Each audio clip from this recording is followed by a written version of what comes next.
Okay, and we are back. That was a little bit of a snippet from The Kids Are All Right, another one of the singles from this album. And we're on The Who. And I have to give my first tell right now.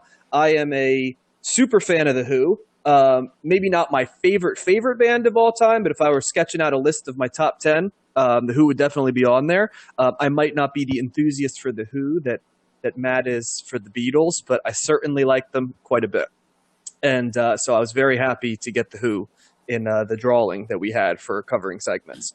This is The Who's first studio album, so because we're going to be covering them quite a bit in both the 60s and the 70s, I'm going to kind of get some of this stuff out of the way so that in the future we don't have to go through the initial bio of The Who. So if you guys don't mind, I'll start running through the bio, and feel free to jump in if you have questions, all right? And I'm going to kind of do this as a bullet points type deal.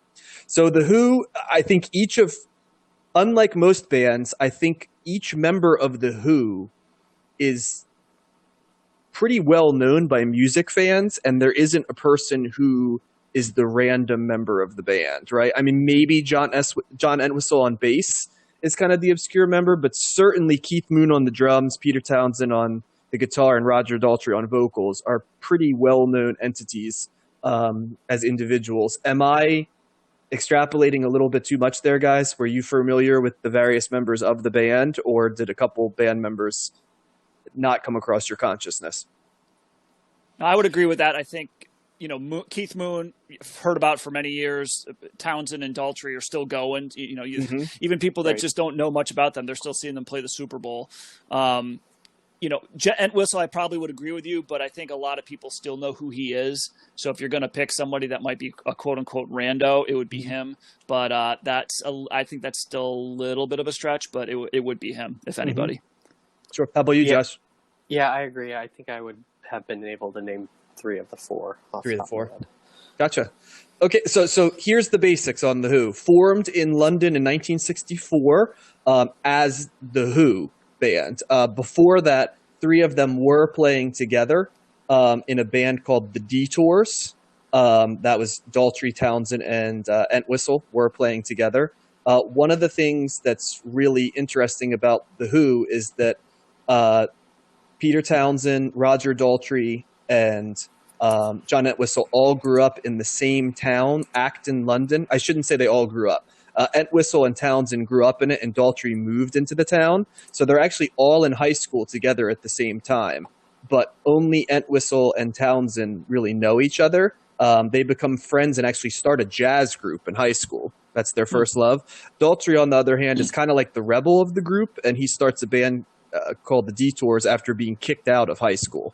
So it's kind of funny how The Who's narrative and how it changes, right? That Roger Daltrey becomes sort of like the sober, calm, mature presence later, because early he's like the fiery, all of The Who have very interesting personalities, as we'll talk about, but Daltrey is the most explosive early. Any indication as to what got him kicked out of school, John? I didn't get the exact of it, but they basically kind of described him almost the way that you would feel like someone would describe James Dean in a movie. Like he's just like wearing leather jackets and smoking behind the school and just constantly getting in trouble. He apparently had a huge temper and was a big fighter, kind of. A little bit like how they described David Bowie, actually. But, Daltrey's a little bit more of a physical presence, So I just think they all grew up blue collar.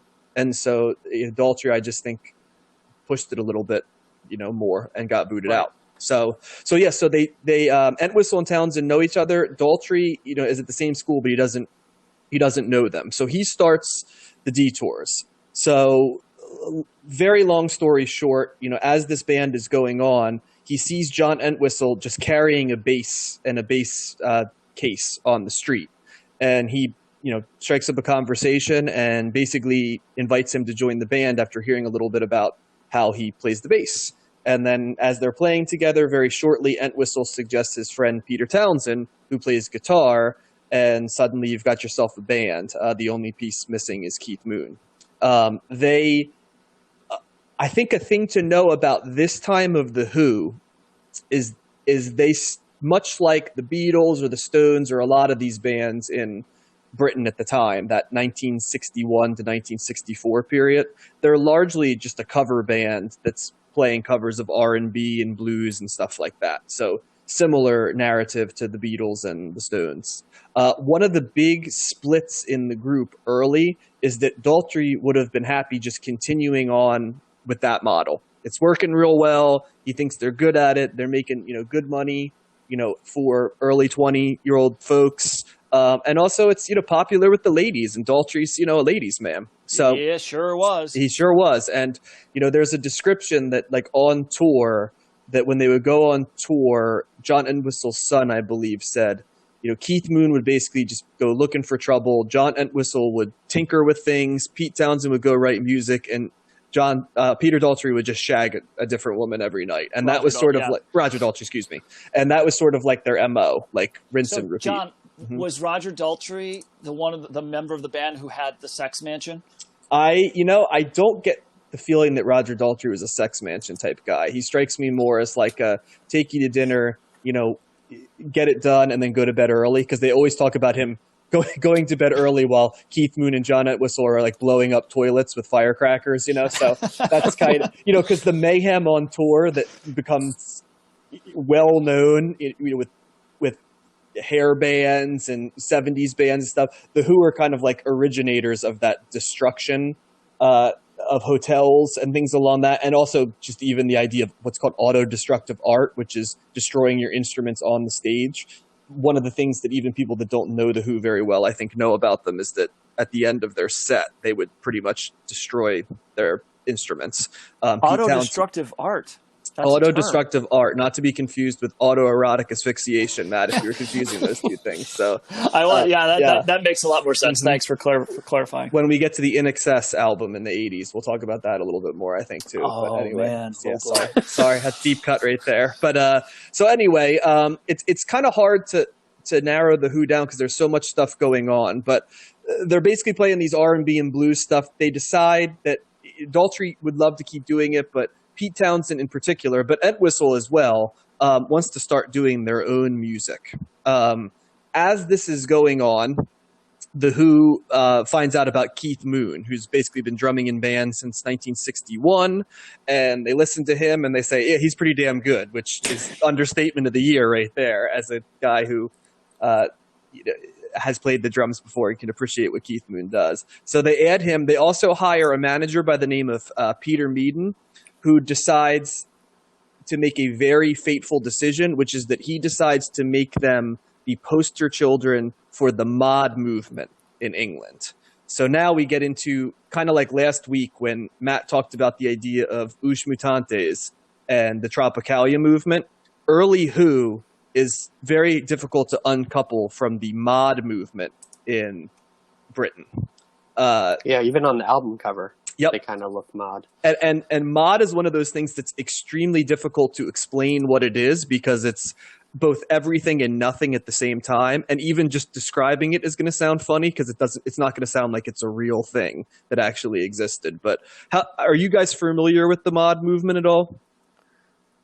Yeah, just through like movies. I know like kind of the mod scene through fashion and stuff in movies.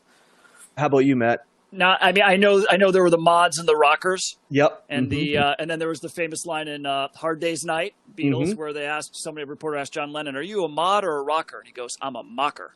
Yeah. Well, I don't really. To me, the Beatles are detached from both of those definitions, as we'll talk about in a second. But anyway, the Who are tied to this mod movement. And I always think of the mod movement as like Austin Powers. It's kind of like what reminds me of the mod movement a little bit. Like that's kind of what the ethos he's going for. I guess the best way to describe mod is this. It starts out with folks that were listening to modern jazz. So a lot of the stuff actually we've been covering in the early 60s, wore their hair in the traditional long hair style and were influenced by fashion, especially Italian style clothes, sort of tight-fitting, stylish clothes, with and a love of French and Italian art films. The folks were usually blue-collar in background, but they were almost going for these pretentious, ostentatious type things to sort of skewer or satire, in a way, like the world, but also they did like these things. So it's kind of like a parody of a upper class blue collar society, is how it was described. Other things that are a part of the mod scene are scooters, R&B music from America, and amphetamines, which is something that most What a of the combination. I was about to say most of the Who loved. They also spent a ton of time in coffee shops mods because coffee shops were open later than bars. It's actually the opposite in America, right? Bars are open later than coffee shops. In England, it was the opposite. The bars closed early and the coffee shops would stay open. And as Matt mentioned, there was a war between the mods and the rockers, which sounds almost like something out of like a bad West Side Story like parody. And the rockers, who they had a rivalry with, favored rockabilly music from America, along with early rock and roll, motorcycles, and leather jackets. And there definitely was a streak where the rockers considered the mods to be more effeminate than they, who were the more masculine. So those Italian clothes. Yeah. So the mods are kind of like British hipsters in a little bit. I think, yeah, that could be the spiritual predecessor, yes, of the British were the hipster. scooter, like, what kind of scooters? Like motorized yeah, like the scooters? Vespas. Like from like Italian Vespas, films okay. and stuff, I bet. Yeah. Yep, Gotcha. it's exactly right. Yeah. And like I said, they just, for whatever reason, it was just a mishmash of things that got put together. The haircut, it's hard to describe the mod haircut. It's just think Beatles coming to America, early Who on the cover of this, that like 1963 to 1965 long hair, not like flowing down your back long hair, but long in terms of the era, right? Kind of over your ears. Yeah, exactly. One thing, and I know Matt will be really excited about this. Josh will as well, but for real reasons. Matt less so. The mods, who they were strongly influenced by is the rude boy culture of Jamaica. All right. And rude boy culture, I know Josh knows this. Matt, which music is the rude boy culture affiliated with? Is that like DMX or something? Not DMX. You wish. No, it would be a first generation ska, which also includes rocksteady. So the first generation Desmond Decker Ska-Delights era ska was highly influential in the look of the mods. It's not the exact same, but the Rude Boys would wear the suits and the bow ties and the pork pie hat type deal.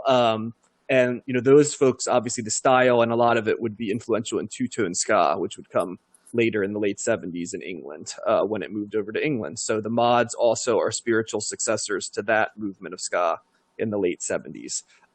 Also, the Who are considered to be forerunners in any number of groups. And unlike a lot of people who it's hard to draw, they'll be credited as being a seminal influence in groups. I do think it's very fair to say that the Who are definitely forefathers of punk and pop art and things along those lines, because it's hard to not hear elements of what the Who are doing even in this album, and especially British punk in the mid to late 70s. There is a direct line you can draw.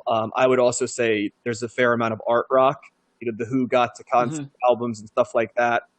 They may not have been the first, right? We talked about SF Sorrow being there, but the Who really leaned into that along with the Kinks very early. Another thing the Who are at the forefront of lots of different stuff. They are the first to use the Marshall stack, which is the black speakers on top of each other to amplify sound. They use PA systems before everybody. They're one of the first people to use the synthesizers, one of the first to use feedback, and certainly one of the first popular bands to use power chord.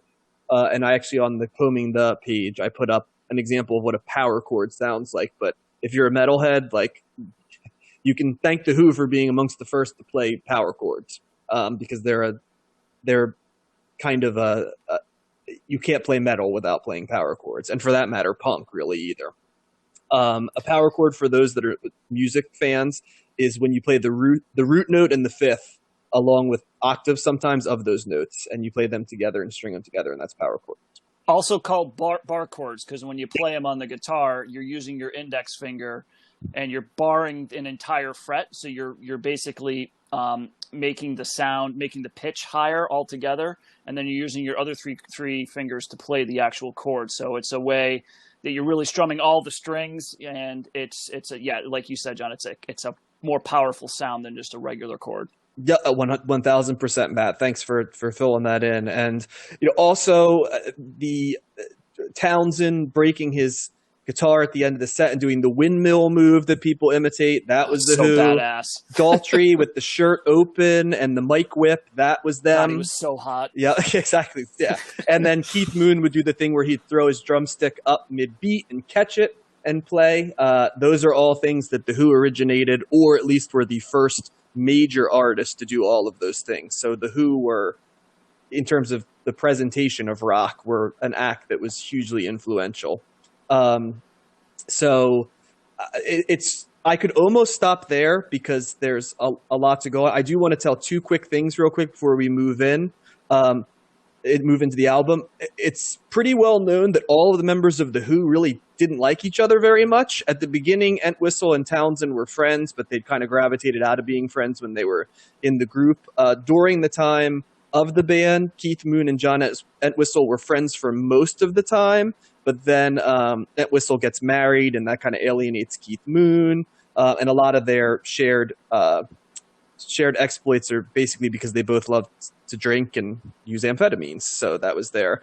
Daltrey didn't really get along with any members of the group. Now, he and Townsend have reconciled in past years, especially after the death of Entwistle. That caused Townsend to reach out to Daltrey and create a relationship, and they actually get along very well now. But most people know the Who constantly were fighting with each other, including fist fights. There's at least 3 major fights between members of the band. Daltrey assaults Keith Moon in Denmark after a show one time, which almost leads to Daltrey being kicked out of the band. They finally decide to have a vote where Daltrey is allowed to stay in the band. This is right around the time this album's being made, by the way, that this is happening.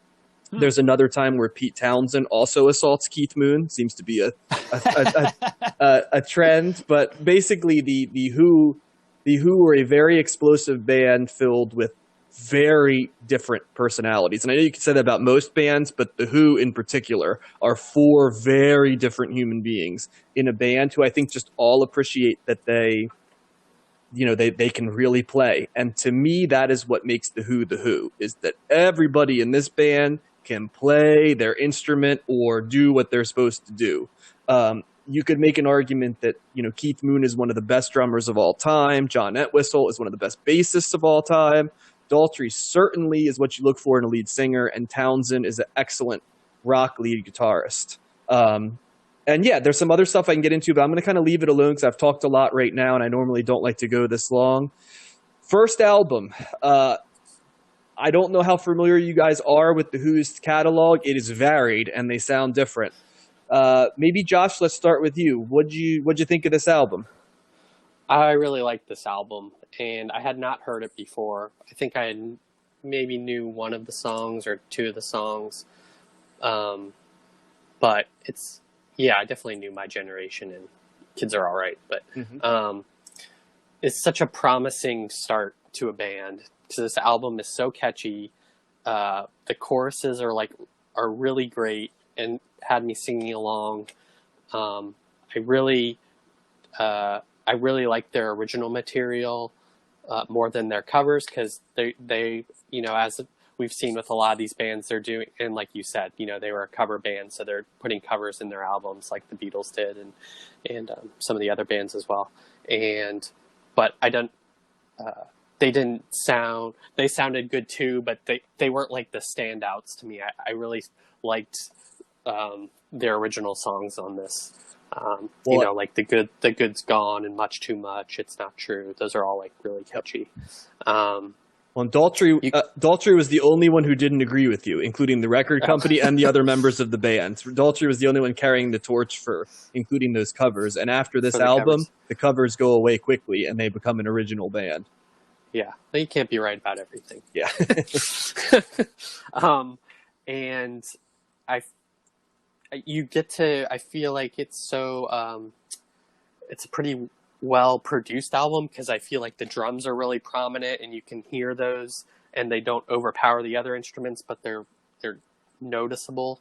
I should mention, Josh, that one of the hallmarks of The Who is that the rhythm section is placed in the front of all Who albums. So, okay, and so that maybe is that's what I'm hearing then. Yep, that is a signature part of. It's part of the reason why I love The Who so much is that they put bass lines and drums front and center in a way that very few bands, especially bands in the 60s, did. So they will often layer and produce and even create songs where the bass lines and the drums are front and center.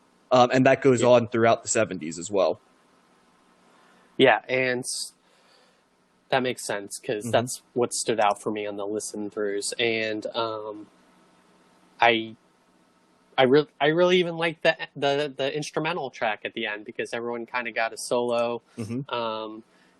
And of course, I'm a little biased because, as you know, as we've discussed in the podcast, I like the kind of rock music more, the strong, bass lines and things like that, and the Who are like, front and center of that type of music. So, but I can see from this album where they go.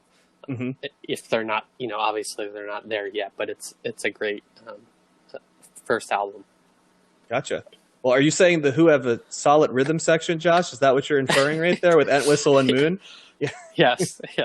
Yeah, they're not bad. They can play their instruments a little bit. So how about you, Matt?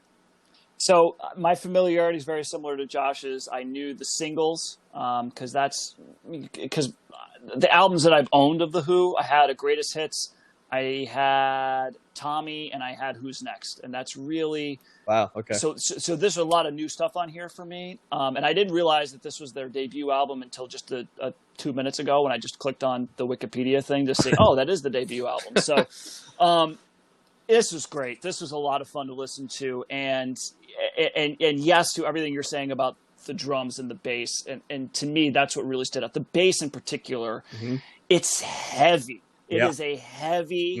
It's like, and I can only imagine what this has got to sound like in 1965. Because this is not 64 or 64. Okay. But it's released in 65, but they're playing most of this 64. Fair enough. Right. So I know that a lot of this stuff it's not too, in terms of the structures of the songs, they're fairly straightforward, blues rock, R&B stuff. But it's the sound, it's how they do it. It's how they make the sound. And songs like, holy shit, The Good is gone. The Good's gone. How have I never heard that song before? That was fantastic. I don't know. That's my favorite song on the album. I like that better than the singles, like that. I was totally taken in by that. And I think that's the longest song on the album. And I just thought I could listen to that for another 4 minutes. That is just so.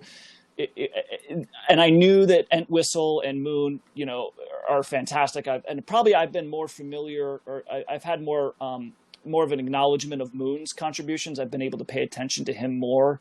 But something about this is just like Entwistle was my favorite part of this album, and just how and it was one song after the other. Just being that driving bass first and foremost, right in your face. And then everything else around it was just, solidifying the sound that the Who really made. I think I would say that I think I enjoyed the first side of this record better. I think that was a stronger side than the second side. I agree with Josh. The covers, it was interesting because when I was listening to it, I noticed that right away. The second song is like a James Brown cover, right? I Don't Mind. And as soon as they played it, I was thinking, I never really remember the Who doing songs like this. And my wife made the same comment. She said, I didn't know the Who did stuff like that. So that was kind of an interesting, take on with that song. I'm a Man. I wasn't a huge fan of that, at least in the beginning, like that traditional, like I get it. It's like a fun foundational part of rock, but that's not the usually type of blues. I don't really like that part of the blues, but I think they picked it up later because they started jamming out a little bit more later on, and I liked that a lot. But this was a very fun listen, and I really got to appreciate even more that rhythm section, the bass in particular. But then Moon going nuts. I think he's the best drummer ever. I don't think it's. Well, I mean, I guess he's in the discussion. I'd say it's probably between one of those two guys. But and I would say the other thing I would say is I guess I'm not a huge fan of Townsend's vocals. I don't think he's got a particularly strong voice. I don't think it's terrible. Well, you'll like later Who albums because basically Daltrey and occasionally Entwistle do most of the singing. Townsend Right. does more on the early albums than the later albums. And he only had one song here, really. And that's what I was going to ask, John, is because Townsend's writing pretty much all of their original songs. Mhm. So how do they decide, hey, for Legal Matter, let's have Pete sing this? Because So that's not a all- song. It's not like Roger Daltrey couldn't have sang that, Right. you know? Well, all the blues covers in this are, all the covers are basically Daltrey because that's what he loves, right? And when they were doing when they were a cover band, basically Daltrey was doing all of the singing at that point. Entwistle comes to singing later and pretty steadily on. And you know how we always joke the Beatles, Ringo sings one song on every album. The equivalent of it is John Entwistle does about 2 songs every album for The Who, going forward that he sings. And he often sings the sort of the more oddball tracks. Like, I don't know if you're Boris the familiar. Boris Spider. the Spider is a good example of of a John Entwistle sung track. But there's others. And he actually pops up even on the concept albums like Quadrophenia and Tommy. He's there. The Townsend songs, I've always heard that they were the songs that Pete Townsend, when he wrote them, felt that they were in his voice. But then you have things like, Touch Me, on Tommy that is very personal, right? That he lets, Roger Daltrey sing at times. So I don't know what it is. I think it's Pete Townsend. The composition is clearly what Pete Townsend likes the best. He also loves playing the guitar. But they definitely looked at Roger Daltrey as their front man. But I think it's just certain songs Pete Townsend felt were better for him. Not many, but some. And then a lot of times the John Entwistle songs were songs that he had a bigger piece in helping to write. So that's if I'm not mistaken, I think Legal Matter was the only song that anybody but Daltrey took lead on. Yes. In this album. Yep. So I just thought that was interesting because I was like, okay, because you could hear Townsend do some harmonies in some other songs. He's always harmonizing, yeah. so like he'll sing his harmony, yes, but which is fine. But then when he takes the lead, I was just going, Daltrey I think would have done that better. Once again, I think the Who agree with you. That's one thing that I think the Who very much knew what they did well and what they didn't do well. And you know, they tried different stuff, and occasionally they stretched out of it. But the Who were a band that I think always knew they were better as a band. They did their own projects, but they very much identified them as side projects, and they did not want them to be seen as Who projects. And I think the thing that binded them together was the fact that they were very, very well aware of the fact that, you know, as a set of musicians, not many people could play guitar like Pete Townsend does, where you still know Pete Townsend's there and appreciate it, but he can be in the background, right? It's hard to be a strong guitarist and also be in the second layer behind my generation has a bass solo, right? How often do you hear a bass solo in a mainstream rock song? Keith Moon, the way he drums is a very different style. Like, I don't know how much you guys know about drumming, but I can fill it in a little bit. But what would you guys say? And I think this is like, as you try to describe it to someone, I can describe it, but what would you guys say is about Keith Moon's drumming that stands out to you? Because he's an atypical drummer in some ways. The first thing it's fast. Right. And and I don't know enough about the drum setup or anything like that, but he's hitting a lot of different drums, and it seems like it's just going at a torrential pace. What does he not hit? Notably, cymbals. He does not hit the hi-hat ever, which is one thing it's a signature of Keith Moon is he doesn't hit the hi-hat. Let me ask you this. Even if he did, would you be able to hear it amongst all the other stuff? Well, yeah. I mean, he plays rapidly fast. The other thing that Keith Moon's known for is his fills. I mean, his fills are explosively fast, and also he hits the drum kit hard. Sometimes, people are great drummers, but even like a guy like Neil Peart, right, who Matt mentioned before, he can play the drums soft. Mitch Mitchell, another drummer I love from the Jimi Hendrix Experience, he has a jazz background, so he could do it. Keith Moon is always playing the drums hard. John Entwistle plays the bass hard. That's the first thing you notice.